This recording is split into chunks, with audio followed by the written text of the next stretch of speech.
I woke up one morning feeling strange. For some reason, my tiny apartment felt smaller than usual. I couldn't shake that unmistakable feeling that there was someone else in there with me. I went through my usual morning routine, put on coffee, brushed my teeth, then hopped in the shower. When I got out, I dried off and went back to my bedroom. The moment I opened the door, I froze. From where I was standing, there appeared to be someone under the covers in my bed. I won't pretend like I'm a badass or a tough guy, but I don't scare easy. My first reaction was to walk over and snatch off the blanket. It was pillows. Laughing at myself, I finished getting dressed, then went on with my morning. There's a park with some really nice walking trails near my complex, so I go there most mornings for a jog. It was a little cloudy out, but it hadn't started raining, so I assumed I'd have time. About a quarter of the way through my normal path, it started pouring down. Luckily, I was at the point of the trail where there was plenty of cover from the roads that bridged over sections of the park. After 20 minutes, the rain slacked up enough for me to finish my run. I'd made it to a section of the park that lets out onto the bayou. To me, this is the best part of the park. The odd thing was, there was no one around. I tried to chalk it up to the rain, but it felt wrong. I'd seen people jogging in a full-on downpour. Normally this section was always active. Still, brushing it off, I finished the first part of my run. I was resting up, getting ready for my return trip, when it started raining again. There was no place to take cover, so I stretched and got on the move. It was actually kind of relaxing to run in the rain. I found myself lost in thought, with my body on autopilot. After a few minutes, I finally spotted someone jogging in my direction. From a distance, I could see she was on a good pace, so I moved to my right to give way as we passed each other. The closer we got, I started to feel anxious. Like I said before, I don't scare easy, but there was something about her that rubbed me the wrong way. Picking up my pace a little, I did my best to ignore her and jogged by. As we passed, I quickly glanced at her face. I can't say I got a good look at her, but one thing I remember clearly are her eyes. Not so much the colour as the look in them. She was staring straight ahead as if she didn't see me there. Something about that lodged itself into my brain and I couldn't get it out. I thought about it the entire trip home. Once I cleaned myself up, I made a few calls and headed out for the day. Walking through the parking lot to my car, I saw my neighbour, Casey. Hey Pete, glad I caught you. Did you hear about what happened to Mr. Taylor? Mr. Taylor lives a few doors down. He's an old guy. Most people avoid him because they think he's mean. I personally think he's hilarious. Last Halloween, he gave the kids caramel-covered onions and chocolate laxatives. He got into a lot of trouble for that one, but it was the funniest thing I'd ever seen. Nervously playing with her keys, Casey went on. They found him floating in his bathtub with his throat slit last week. Don't you watch the news? He was the 5th body the police found that way. Fred in 1302 thinks he saw the killer. Can you believe that? There was a serial killer right here in the complex. That could have been any one of us in that tub. Thunder rumbled overhead, cutting our conversation short as more rain started to fall. Casey smiled and took off while I continued to my car. When I got to where I'd parked, it wasn't there. For the first few seconds, I thought it had been stolen, till I looked across the lot and spotted it. There was no way I'd parked there and forgotten about it. Hitting my alarm, I hurried over and got in. Just as it started raining, hearing about Mr. Taylor somehow made a gloomy day a little darker. I cruised through town with the music down low. It was still morning and I had a few stops to make before meeting up with friends for lunch. The first place I went was the bank. Normally I would have gone inside, but chose the drive-through ATM to save time. As soon as I stopped the car, that odd sensation of being watched crept in. I looked around for a second, just to be safe. Nothing seemed out of the ordinary.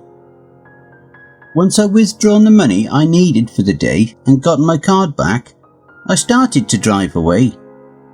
When I rounded the corner, headed for the exit, a woman jogged past on the sidewalk. For a split second I thought it was the lady from the park. I had to laugh at myself again. This was all in my head. I was blowing things way out of proportion. Once I'd put all the weirdness out of my mind, the day went fine. Other than constant rain, it was a normal day. I met the guys at our favourite bar around 1:30. Calvin was already there, and as usual, Alex was late. When I walked in, Cal was halfway through his first beer. Bro, it's about time. Where the hell's Al? Shrugging my shoulders, I took a seat and ordered some wings and a beer. You're not going to believe what happened. Do you remember my neighbor, Old Man Taylor? I paused to let the waitress set my beer down while Cal nodded his head and told me he did. Well, they found him floating in his bathtub. Casey told me the... Cal cut me off. Casey? The one with the really big... He stopped and flashed a toothy grin. Personalities. Oh man, how's she looking these days? Taking a sip of my beer, I chuckled a little. As I went to set the mug down, Alex came strolling in. Fellas, please tell me we're not doing beer today. Come on. Waitress! He called out, turning towards the bar. Can we get another round of beers and 3 shots of tequila for the table? Put it on his tab. He pointed at Cal and laughed before taking a seat. What are we getting into tonight? I vote strip clubs and trouble. We all laughed. It was sort of a running joke between us. It came from the fact that every time we went to a strip club, we wound up in jail. Mostly because of him. Alex is wild and probably a little dangerous to people who don't know him. But if he's on your side, there's nothing he won't do for you. Calvin, well, he's a little hard to nail down with words. Don't get me wrong, he's a great dude, but there's been times we thought he might need some professional help. We grew up together. We went to the same schools all the way through college. For a few years we were roommates. Now we get together once a month and go all out for the weekend. Since very few bars were open and no strip clubs were doing business, we were having to get more and more creative. Ultimately, I never got to finish telling them about Mr. Taylor, and we wound up going to some weird-ass underground club Cal suggested. It was actually a lot of fun. We got completely hammered and partied all night. Of course, we did the responsible thing and hired an Uber. I was the last to get dropped off at home. I honestly couldn't tell you how I made it to my front door. The last thing I remember clearly is flopping down on my bed. The next morning when I woke up, I was wearing boxers and a t-shirt. My clothes were neatly folded and laid on the dresser. As I sat up, I caught that same strange feeling that I wasn't alone. Slipping from under the covers, I found my house shoes set in the perfect spot. I sat there, staring at them for a long moment, hoping I would have some memory of doing this. I didn't. Purposefully avoiding them, I got up and went to the restroom. When I opened the door, I nearly pissed myself. My tub was filled with water, still hot from the tap. Water or no water, nature called. Once I'd taken care of that, I let the water out of the bath and went to the kitchen where I found a fresh pot of coffee brewing. This was too much. Slowly backing out of the kitchen, I went back to my room and got dressed as quickly as I could, then grabbed my phone, which was on the charger, along with my keys, and got out of there. I called Cal as I made it to the parking lot. His line went straight to voicemail, so I tried Alex, and he picked up right away. Al, I'm headed your way right now. I have to get out of here. Pete? Shit, what happened? Where are you? I told him I'd explain when I got there, and hung up. Once again, my car was parked in a spot that was completely out of the way. It didn't matter. The moment I found it, I jumped in and drove away. When I made it to Al's place, he was standing in front of his door smoking a cigarette. As I parked, I happened to glance down and see a few quarters resting in the bottom of my cup holder. I never leave change in my car. Scooping them up, I instantly noticed a slightly sweet smell coming off them.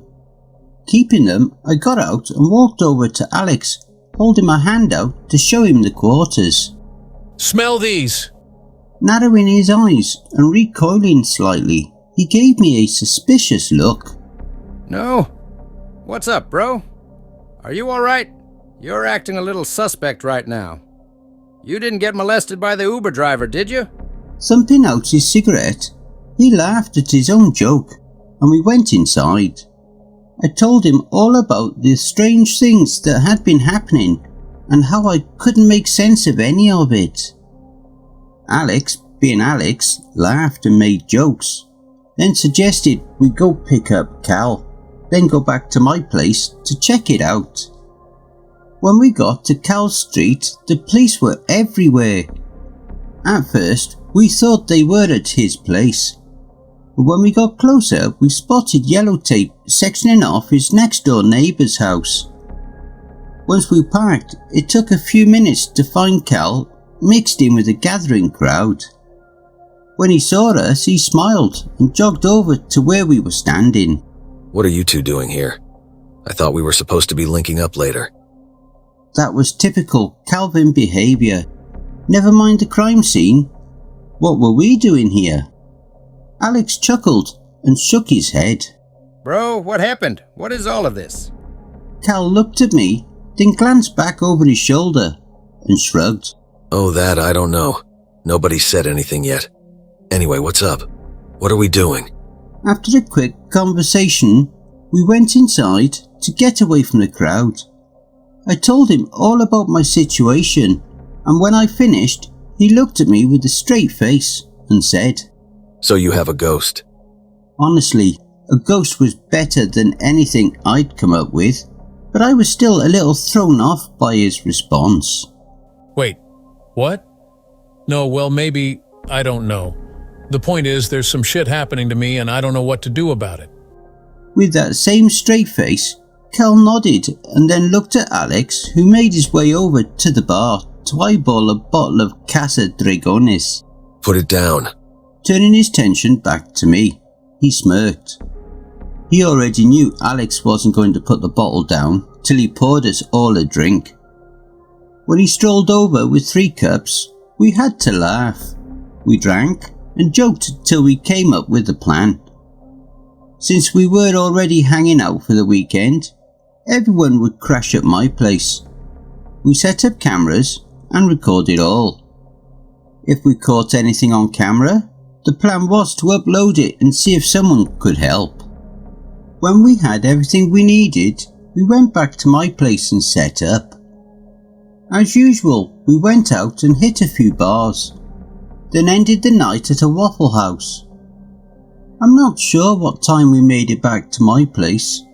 Everyone crashed for the night, and at first I thought maybe it had all been in my head. I hadn't been asleep long when the sound of glass shattering startled me awake. As I staggered out of my room, I heard both Alex and Cal shouting. Now rushing to where they were, I stopped. There was a woman dressed in rags swinging a knife around while the two of them did their best to avoid her. What the fuck is going on? Who is that? Neither of them had a chance to respond. The woman lunged at Alex and Cal smashed a lamp over her head, knocking her unconscious. Once we had her tied up, I called the police. While we were waiting on them to arrive, I asked where the woman had come from. Alex shrugged his shoulders and said he'd been asleep. Cal bummed a cigarette from Alex, then explained. I was watching TV when I heard a sound in the kitchen, so I went to check it out. The refrigerator had been pulled out of its place, and she was standing there with the door open, drinking a glass of water. When she saw me, she dropped the glass and grabbed a knife. That's when I ran in here, and you pretty much know the rest. Taking it all in, I went to the kitchen to see for myself. Just like he'd said, the refrigerator was pulled out of place and there was a broken glass on the floor. Moving closer to get a look, I peered behind the fridge and what I saw made my heart drop. There was a small door leading into the wall. When I closed it, I could hardly tell it was there. Reopening it, I called out to the others. Cal came in while Alex stayed to keep an eye on the woman. Once I'd shown him the door, we stood there for a moment dumbfounded by what we were seeing, till Alex called out, Shit! Hey guys, get in here quick! We both hurried to the next room to find Al standing next to an empty chair. The woman was gone. What the hell happened? Where did she go? Alex scratched his head while looking around. Bro, I don't know. I had to take a piss. When I came back, she was gone. The front door was still locked and the patio door was closed. She had to still be there, but with my apartment being so small, there was nowhere for her to hide. We searched every square inch of the place.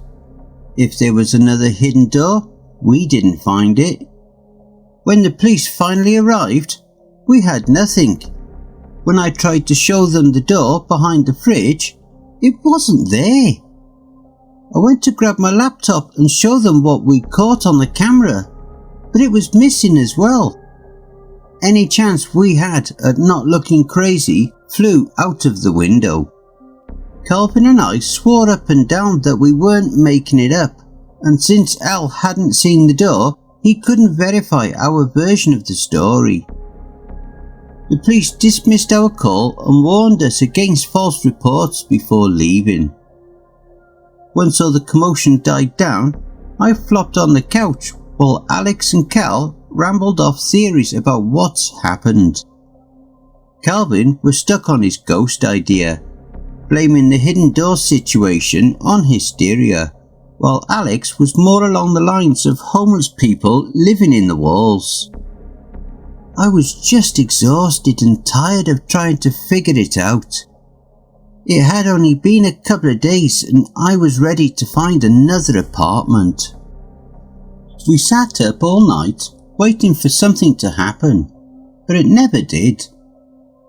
The last of the weekend passed with no further issues, and come Monday, life went back to normal. I was on my way to work, still replaying everything in my mind, when it dawned on me. The woman in my apartment was the same one I'd seen jogging at the park. I tried to rationalise it, figuring I was remembering it wrong, but it was her. There was no denying it.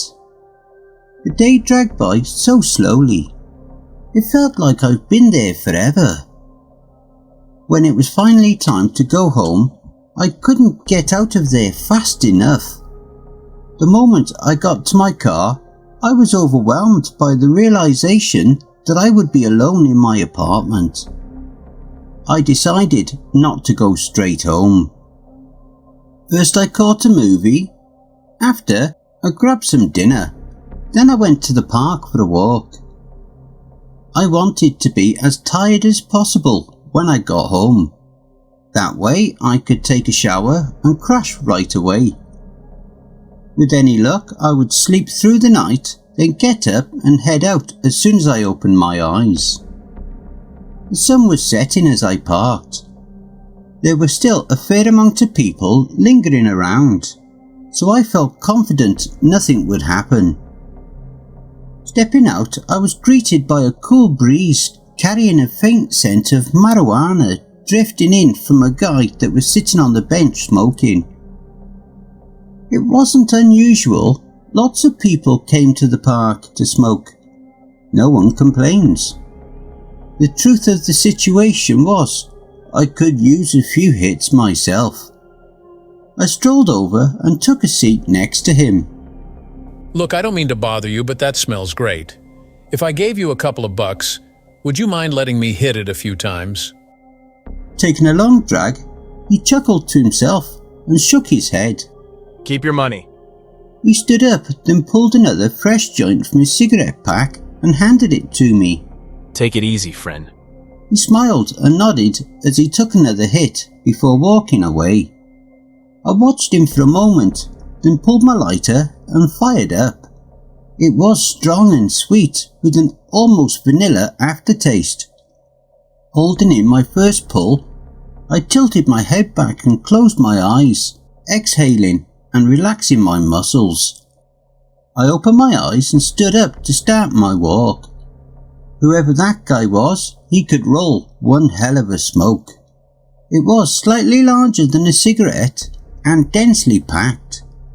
It burned slow and even for an abnormally long time. I'd been walking for 20 minutes and had only smoked half of it. Feeling amazing, I put it out to save for later and continued walking. Now that it was dark, the park took on this strange silence. I could still hear cars in the distance, but the further I walked, they faded till there was nothing but me and the occasional bike rider. When I made it to the bayou, I stopped close to the edge, watching the water for a while. For that moment, I wasn't thinking about mystery women or disappearing doors. I was at peace with the world. Or maybe that was just some really good weed. But either way, I wasn't lost in my anxiety. Taking a deep breath, I smiled, then turned to head back to my car and stopped. Standing maybe 20 feet away was that woman. She stood with her hands at her sides and her head down. Her long dark hair hung loose, covering most of her face, but I could tell it was her. Trying not to seem startled, I spoke up. What do you want? Why are you doing this to me? She didn't respond. Instead, she smiled, then darted away, vanishing in the woods that lined the trail. I took the long way around back to my car. There was no way I was taking the path knowing she was out there watching my every move. When I made it to the lot, as usual, my car had been moved. Forcing myself not to freak out about it, I got in and drove home. Once I was settled in for the evening, I fired up the rest of the joint and watched television to wind down before going to bed. Flipping through the channels, I stopped on the local news. They were doing a whole segment on the serial killer who'd been terrorising the city. There had been 7 victims. The last 2 had been Cal's neighbours. The report went on to say there had been no witnesses, but security footage from 3 of the crime scenes indicated that there were 2 people involved, a man and a woman. A grainy CCTV still shot flashed on the screen and I suddenly felt sick. It was the guy from the bench and her. I couldn't be completely sure, but everything in me was telling me it was them. Turning off the television, I sat there running through it in my mind. Needless to say, I didn't get a wink of sleep that night. Every time the wind blew too hard, I was jumping out of my skin, thinking there was someone coming through my walls. By the next morning, I was spent. I called into work and took the day off, then packed some stuff and headed out. My plan was to rent a room and get some rest, but when I got to the parking lot, my car was gone. I called the police. They didn't bother to come out. They took my information over the phone and issued a case number, and that was that. While I was standing there, Casey came strolling up. Cal wasn't wrong. She was definitely blessed, and I'd always thought she was beautiful. But at that moment, all I could think about was the situation I'd found myself in. She smiled and looked at me for a moment. Are you alright? What's going on? Calming myself, I told her my car had been stolen and she offered to give me a ride. When we got to the hotel I'd booked, of course she had questions. I told her everything. Now, completely freaked out, she sat there for a moment before responding. So there's 2 killers, and you've been face to face with both of them. Why haven't you told the police? I mean, this is big. You need to tell someone. I explained to her that the police didn't believe me after the first incident, and technically nothing had happened to me. There wasn't anything to tell. Oddly enough, she understood where I was coming from and offered to hang out with me for a while. I wasn't going to turn her down. Despite everything else, she was a dream come true. We ordered pizza and sat around watching movies till I eventually fell asleep. When I woke, she was sitting next to me, still watching television. Hey, isn't that your friend Alex on the news? Groggily rubbing my eyes, I focused on the screen and sat up. I couldn't believe what I was seeing. She was right.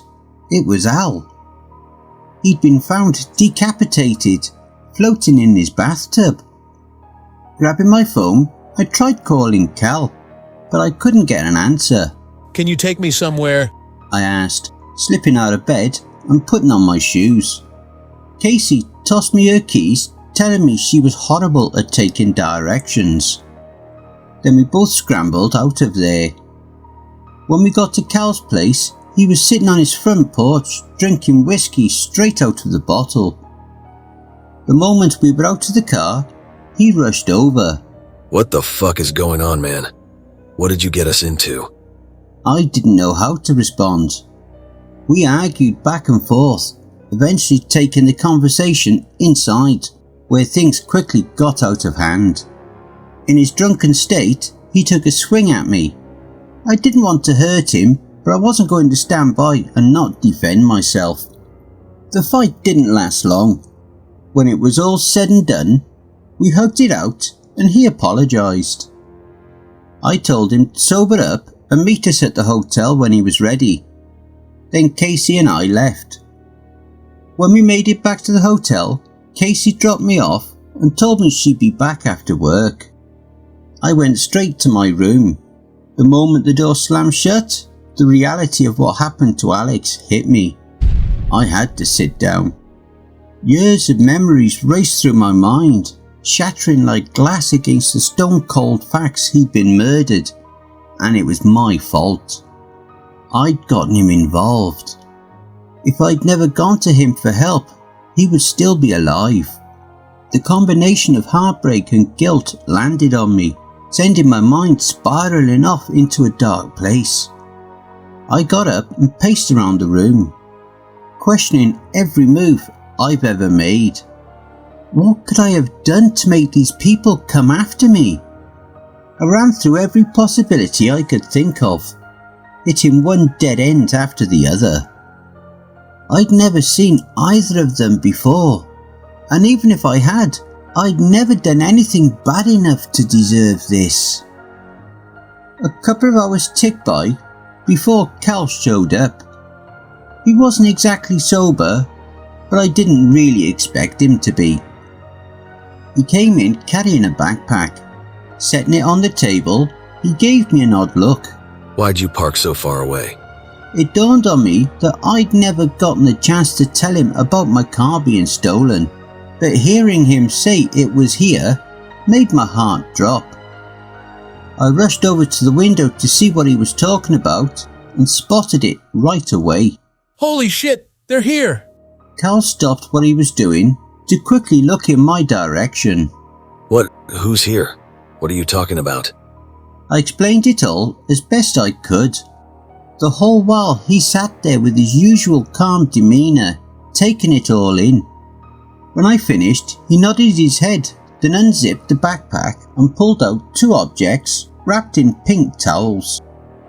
He smirked while unwrapping one of them, revealing a 9mm pistol. Good, that makes this easy.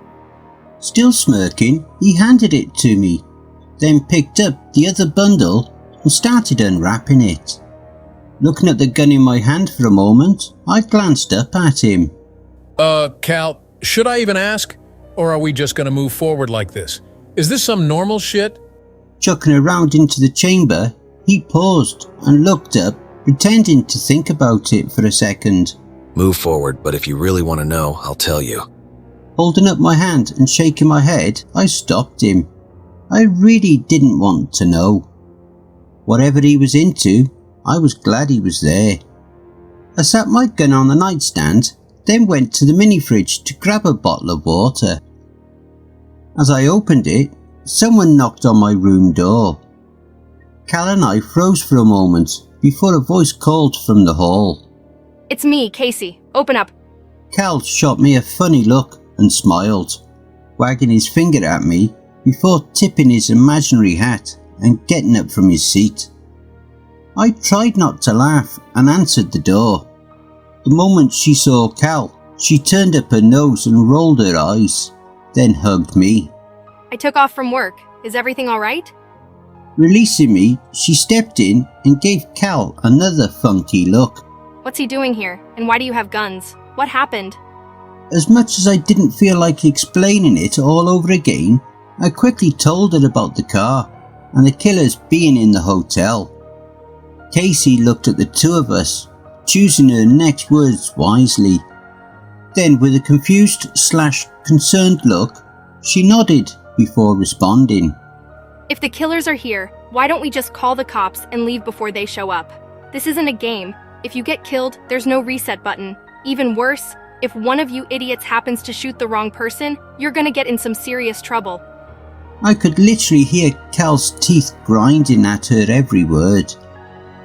I knew at any moment he was going to blurt out something stupid and probably hurtful. But before I could open my mouth, he started in. What's your name again? Oh, I forgot, it doesn't matter. Alex was our friend and those 2 shitbags killed him. I'm not waiting for the police, you can do whatever you like, but we're going to make sure they don't do this to anyone else. Calvin tapped me with the back of his hand, then motioned towards the door, as if to say, let's go. I wanted to agree with him, but Casey made a valid point. She was speaking from a level-headed point of view, while Cal was half drunk and angry. It didn't make sense to go running around with loaded guns trying to stop a pair of psychotic serial killers when the police were trained to handle situations like this. He'd made it halfway to the door before he realised I wasn't walking with him. Stopping to turn around, he narrowed his eyes at me, then quickly glanced at Casey and shook his head. Wow. Come on, Pete, don't tell me she's got you whipped already. Giving me a disappointed look, he slipped the gun into his waistband, then covered it with his shirt before opening the door. Casey flipped him the middle finger and sat on the bed, taking out her phone to call for help. Cal smirked at me while giving her the side eye and mouthed the words, She's so hot. before giving me the nod and walking away. Once the door slammed shut, I instantly wanted to go after him. I couldn't let him do this by himself. It wasn't long before Casey was off the telephone. The moment she told me the police were on the way, I let out a sigh of relief, then looked at the door. She laughed and stood up. Come on, let's go get the big idiot. I don't know if Cal had taken off running, but he was nowhere to be seen. We searched for close to half an hour I couldn't find him anywhere. More importantly, the police hadn't shown up. Casey and I were on the elevator headed to the 5th floor, which was the top floor of the building. The moment those doors slid open, I knew we were in trouble. There was blood smeared all over the walls. I poked my head out to get a look, and a boy came sprinting by. He couldn't have been more than 15 or 16 years old. He looked frantic. His clothes were ripped and he was clearly injured. There was a huge gash in his side that was leaking, leaving a trail leading back down the hall. Slowly stepping out with Casey right behind me, I paused, waiting for something else to happen. I could slightly make out a wet slapping sound coming from the far end of the walkway. The kid's blood trail led to an open door at the end of the hall.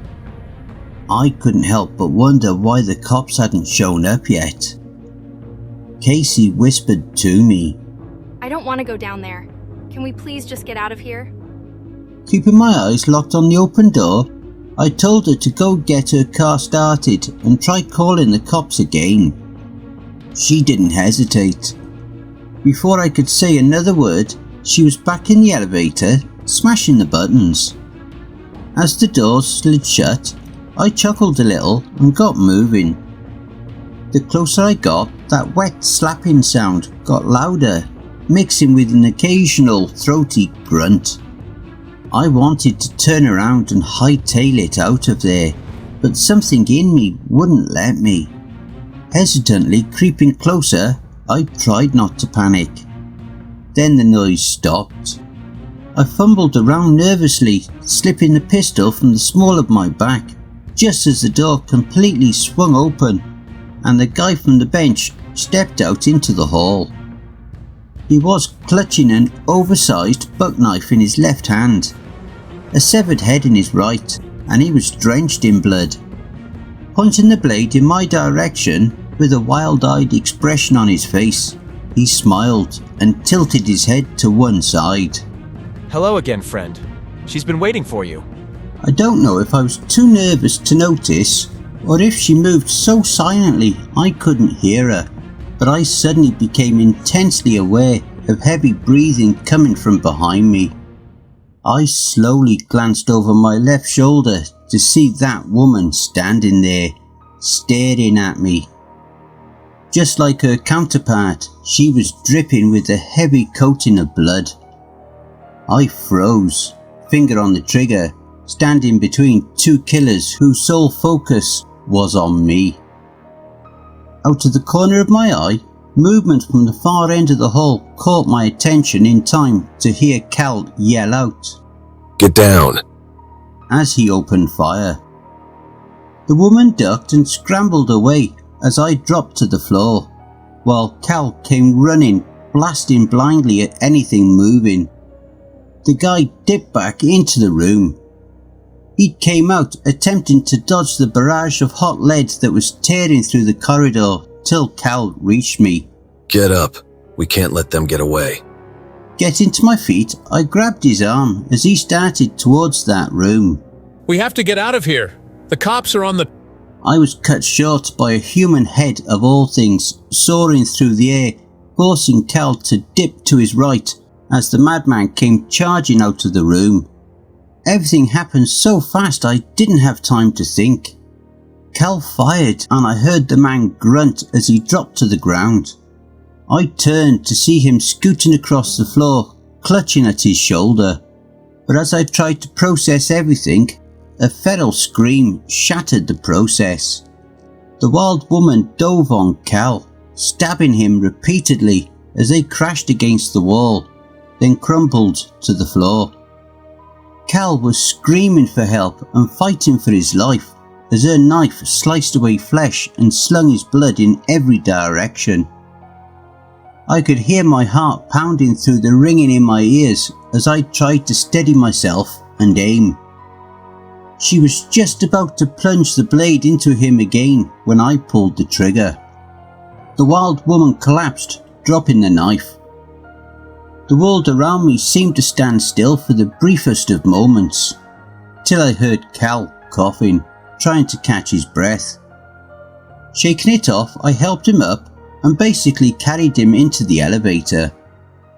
When we made it to the lobby, Casey was there with the police. We were taken into custody and Cal was rushed off to the hospital. The killers' bodies were never recovered from the hotel. When the police arrived on the 5th floor, they were both gone. They'd murdered a couple and their teenage son was missing. After a thorough investigation, the police uncovered hidden passageways in the walls of the hotel and my apartment complex, complete with some sort of shrine dedicated to the victims. According to the information I was able to gather, the security cameras at the hotel captured clear images of the pair, along with blood and fingerprints found by investigators. Whoever those people were, there were no records of them anywhere. For all intents, they didn't exist. After Cal got out of the hospital, his life took a bad turn. The last time we spoke, he'd just gotten some new job out of town. I haven't seen him since. Casey and I, well, we wound up living together. We've moved to a new state and are expecting our first child any day now. Life is almost normal for us these days. I still have anxiety issues. I keep a gun near me at all times, but I've never run across those people again, and I pray it stays that way. All I know for sure is this: whoever they are still out there. For your own safety, please check every inch of your home, wherever that might be. You just never know what's hiding behind those walls.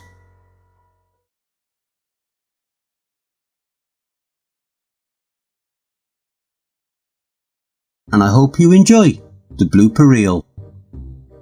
From where I was standing there, luckily I was at the point of the trail where there was plenty of cover from the roads. I'd seen people jogging in a... I found myself lost in thought with my body She was staring straight ahead as if she didn't see me. For the first few seconds, I thought it... I honestly couldn't tell you how I made it.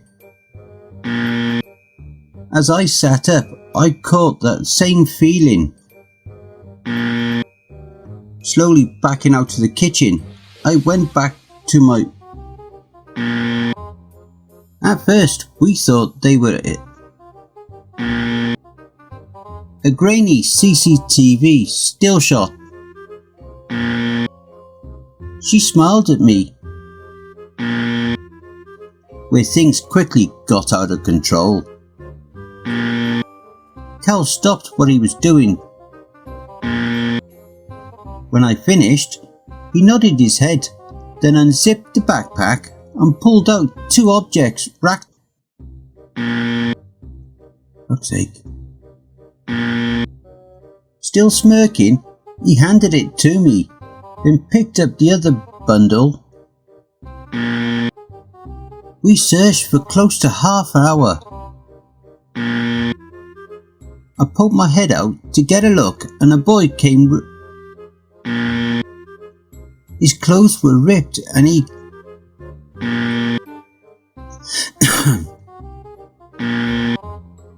I froze, finger on the trigger, standing between two killers whose sole purpose...